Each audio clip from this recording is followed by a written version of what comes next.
अस्सलाम वालेकुम। आज का हमारा टॉपिक है प्रोकैरियोटिक सेल और यूकैरियोटिक ऑर्गेनल में सिमिलैरिटीज़ का।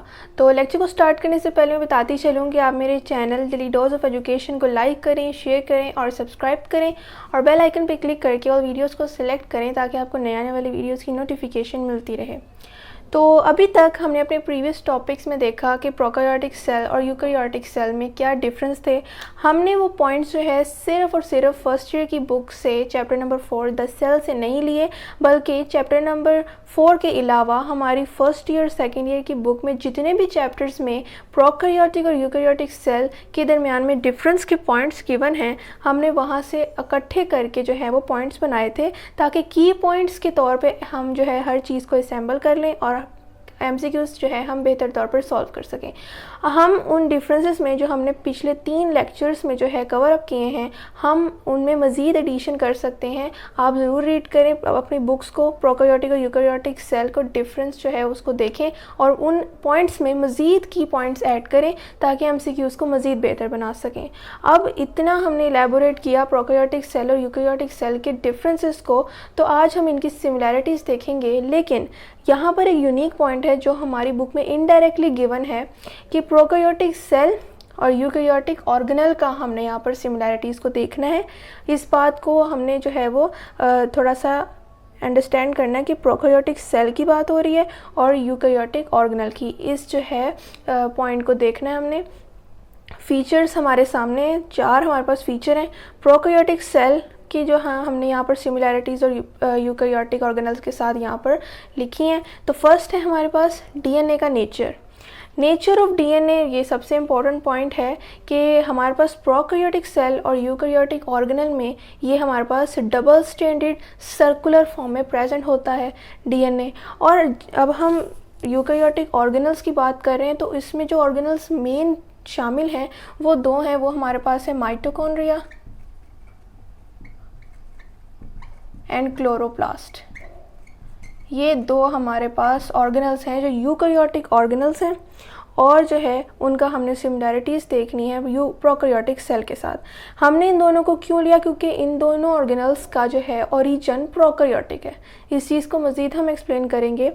तो हमारे पास nature of DNA double stranded circular है इन दोनों के केस में, तो ये हमारे पास फर्स्ट सिमिलैरिटी आ गई। सेकंड सिमिलैरिटी हमारे पास ये है हिस्टोन्स, वही जो हमारे पास DNA के अराउंड में जो प्रोटीन होती है उसको कहते हैं।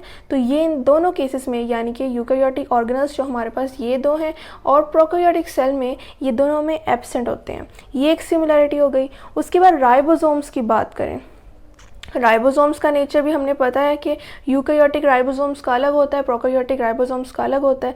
लेकिन यूकैरियोटिक ऑर्गेनल्स जो कि माइटोकॉन्ड्रिया और क्लोरोप्लास्ट हैं, उनका अगर कंपैरिजन प्रोकैरियोटिक सेल से किया जाए तो वहाँ पर राइबोसोम का नेचर जो है वो 70S का ही बन रहा है दोनों साइड पर। तो ये एक सिमिलैरिटी है जो कि बहुत इंपॉर्टेंट है। नेक्स्ट है ग्रोथ जो है प्रोकैरियोटिक सेल में और यूकैरियोटिक ऑर्गेनल्स जो कि ये 2 हैं उनमें बाइनरी फिशन के थ्रू होती है। क्योंकि ये दोनों ऑर्गेनल्स जो हमारे पास हैं ये ऑटोनोमस हैं और ये सेमी ऑटोनोमस होने की वजह से सेल डिवीजन ना हो या ना हो ये इस चीज़ पे डिपेंड नहीं करता। इन्होंने डिवाइड करना है with the process of binary fission. अब हमने चैप्टर नंबर जो है हमारे पास जो सेकेंड ईयर की बुक में बायोलॉजी के हमने एवोल्यूशन जो चैप्टर पढ़ा था उसमें हमारे पास एक टॉपिक गिवन था एंडोसिम्बियॉन्ट हाइपोथेसिस का। तो उसमें हमने इस हाइपोथेसिस में ये बताया गया था कि एक लार्जर बैक्टीरिया ने एक स्मॉलर बैक्टीरिया को इंगल्फ कर लिया और उससे उसकी डिग्रेडेशन नहीं की बल्कि सिम्बियोसिस के मेथड के थ्रू उसको अपने साथ रखा इंगल्फ करके और वो उसका ऑर्गेनल बन गया। को यही हमने पॉइंट जो है वो लिया है इनकी दोनों की सिमिलैरिटीज़ को जो है वो इलेबोरेट करने के लिए लास्ट पॉइंट में। तो ये हमारे पास जो है इनकी सिमिलैरिटीज़ थी। यूकैरियोटिक ऑर्गेनल्स में माइटोकॉन्ड्रिया क्लोरोप्लास्ट जो हैं ये मैंने आपको बताया जो है लेक्चर के स्टार्ट में कि इन दोनों का ओरिजिन हमारे पास प्रोकैरियोटिक जो है रीजन है। हमने ऐसा क्यों कहा? क्योंकि हमें पता है कि एवोल्यूशन का जो प्रोसेस है उसके थ्रू क्योंकि एवोल्यूशन हुई है और मैंने अभी आपको जो एंडोसिम्बियॉन्ट की हाइपोथेसिस जो है वो बताई है उसके ऊपर भी ये चीज़ डिपेंड कर रही है क्योंकि एवोल्यूशन के प्रोसेस के थ्रू इन दोनों का ओरिजिन जो है वो प्रोकैरियोटिक ओरिजिन है। तो इस पॉइंट को लेकर और इस हाइपोथेसिस को लेकर हमने इस पॉइंट को एक्सप्लेन यहाँ पर किया है।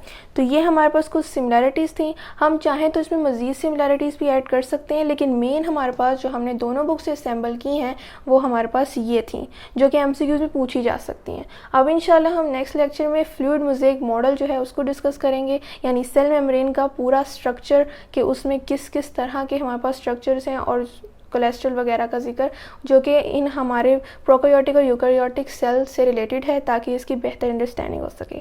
तो आई होप आपको आज की टॉपिक की समझ आई होगी।